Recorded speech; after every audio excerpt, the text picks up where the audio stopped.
guza, lakini maumivu alio nayo zaidi ni ya kuteswa. Bila shaka yote bado hajitambui.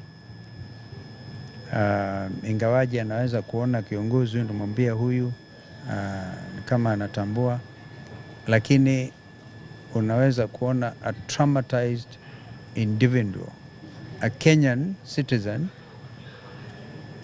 who believes that he has protection under the law, under the Constitution, and who has suffered extrajudicial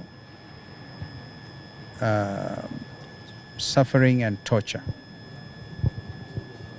We want to make it clear to this administration and to Mr. William Ruto himself that he is a person bearing the highest responsibility for these excesses by a specialized squad.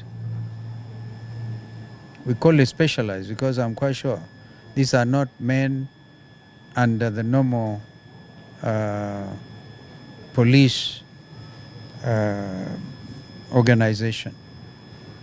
Or indeed, if they are, the next person responsible will be the Inspector General himself. So we have been documenting every case.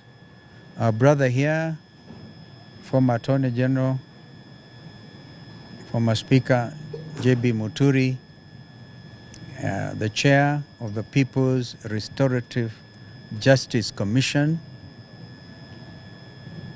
We will be taking all this data along with these commissioners. But you have an administration here which is saying, on the one hand, that there will be no more abductions. And the abduction squads continue unabated. They are more threatening. But we must make it clear to Mr. Ruto that these crimes will not go unpunished. The crime of torture under the Rome Statute is actually a crime against humanity. You can see Davis Lichuma, Davis Lichuma. You can see a person clearly tortured.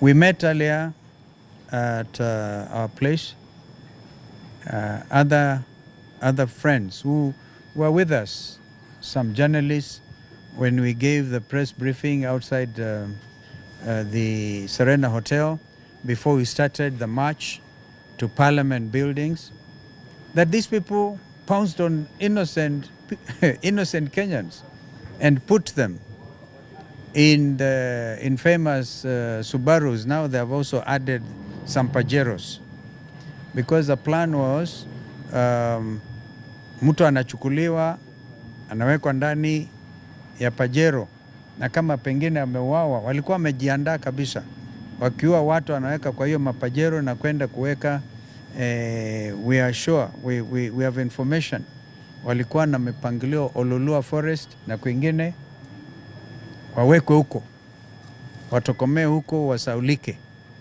Wakenya hawezi kusahau mambo haya, na sisi tunatoa hakikisho kwamba kijana huyo na wenzake hawezi tu kuachiliwa. Bwana Ruto anaamini watu wakilipwa ridhaa milioni 3, ati hiyo sasa ni pesa ambayo inatosha maumivu ya hata kiakili. Kwa hivyo ni jambo la kuhuzunisha sana, na mambo haya lazima yaendelee. Sisi tumetoa hakikisho kwamba pale watoto waliuawa outside Parliament. In fact, we have even done some scouting outside the Kenyatta Mausoleum. Hapo we will put a monument in the memory of our Gen Zs, wale ambao waliuawa, and how they breached Parliament, how they changed this country. No amount of ill will, mismanagement,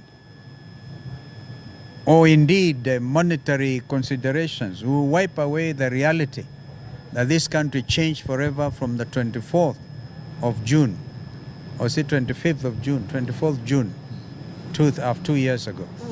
Kwa hivyo tutasimama pamoja kama Wakenya wazalendo, tuhakikishe kwamba jambo la kizalendo linafanyika juu ya vijana hawa Gen Z. My colleagues can also say something. Well, I just want to reiterate what His Excellency Dr. Stephen Kalonzo Musyoka said, that torture is a crime within the Rome Statute. And we are documenting every bit of it. And it does not matter how long it takes. Those responsible, or those who bear the greatest responsibility, including command responsibility, will have to be held accountable for those crimes. We all know too well that it's just the other day when William Ruto, in the presence of visiting head of state, the president of Finland, he stood unashamedly at State House when asked by a lady journalist what happened to those that had been abducted or killed. And he said that they had been returned to their parents. Maybe William Ruto might have said it in jest, but we took note. Because if he knew that they were taken back to their parents, then he knows who had abducted them. So when we are talking about people being held accountable, William Ruto should know that every statement that he makes, all these steps that he takes, including the steps he takes to say that Kenyans were thanking Kenyans that they never turned up for the demonstrations. He said that just yesterday. Yet, callously enough, doesn't have the temerity to even acknowledge that Kenyans were abducted in full view of cameras, full view of the entire public, put in police vehicles, taken to known police stations, and subsequently removed and put into these unmarked Subaru vehicles. We are documenting all that. And William Ruto, it is very shameful that as head of state, you can indeed spend so many hours purporting to be opening bridges, and you cannot even have the courtesy to even send a message of sympathy or empathy to those that have been affected by the conduct of your security forces. We will hold you accountable. Thank you. Thank you very much. I think just to reiterate what my colleagues have said, Kenya, and particularly Nairobi, has had a very dubious record of being the epicenter of abductions, not just nationally, but regionally. It is here that Kizza Besigye was abducted. We had a Tanzanian national abducted, and a clear statement from this government to other nations that abductions will be a thing of the past. They have resorted to what they do best, using their Subarus, using men in masks, abducting and torturing fellow Kenyans so as to intimidate them, not to enjoy their civil liberties, freedom of expression, and the right to protest and to picket. These are all constitutional rights that are not granted by the generosity of this state, but are guaranteed by the Constitution. We have, with my colleagues, spoken to some of the victims today. This morning we met about 5 of them who are with us during the march, who were actually abducted by Subarus and picked from our procession, and who have told us what they went through. And they were taken around in these Subarus. They were taken to the police headquarters. And what they went through is really an intimidation for them never again to participate in demonstrations. So we want to tell this government, you are not going to limit those rights that are guaranteed by the Constitution, but also the police officers who are being used in these abductions. We are saying it's not enough for the victims to be compensated. We are saying each officer must be held to account. If you are used to torture, if you are used to kill, to misuse firearms, to take life. As the alternative government, we want to assure the families affected and all victims of abductions, enforced disappearances, and extrajudicial killings, that we continue to stand with them and to act to ensure that justice is done to them. Asanteni sana. Thank you. Have we not seen in the Standard Frontline, right? The photo of the officers who actually arrested, or is it abducted Davis Lichuma. They're there. So we also want to tell IPOA, what other evidence do you need? Kenyans want to see that person, those officers have been arrested publicly and taken before courts of justice. Let's see whether they can act for once. Yes. I have a question. Away from that, there's this young man who has been taken to court, Mr. Sadiq's son, and they are able to bring him in court, but the person who triggered that bullet that killed many young protesters during the very day, no officer has been brought in court. What does that portray in your own experience? The Attorney General is here. A perversion of justice. Yes, terrible perversion of justice, double standards, clear, evident. They have taken him to court merely because they saw him the other day. They have not taken, not even an inch to investigate those officers who triggered the first bullet, or the bullets that killed several of the agencies. Yeah, double standards. And I think, first of all, we already have the IPOA official record of the 62 who were killed by the police. That was on 25th of June, 2024. IPOA itself has given us a record of those who were killed last year, because we matched with the families. 27 were killed on the 25th that day.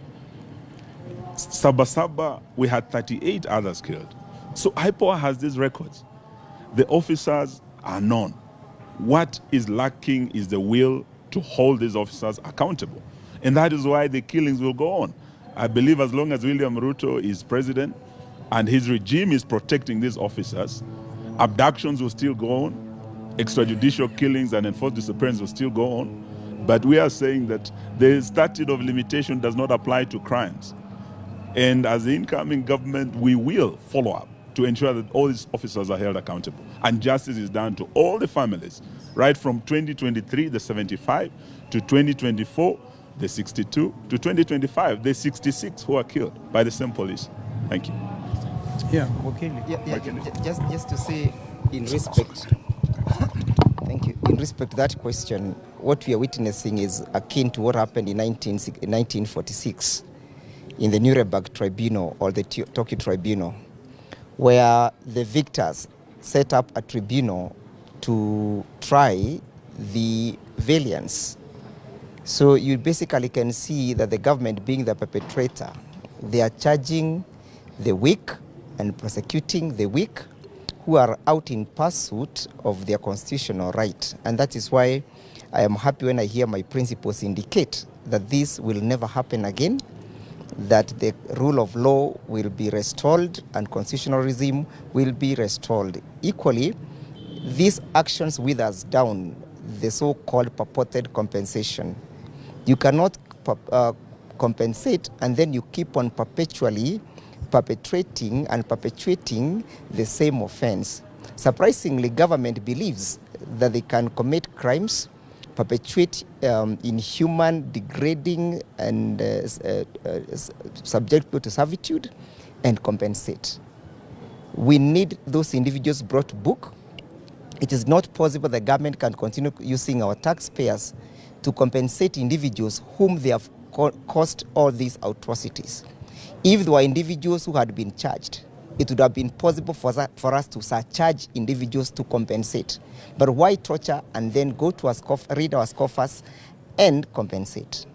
This injustice. Thanks, sir.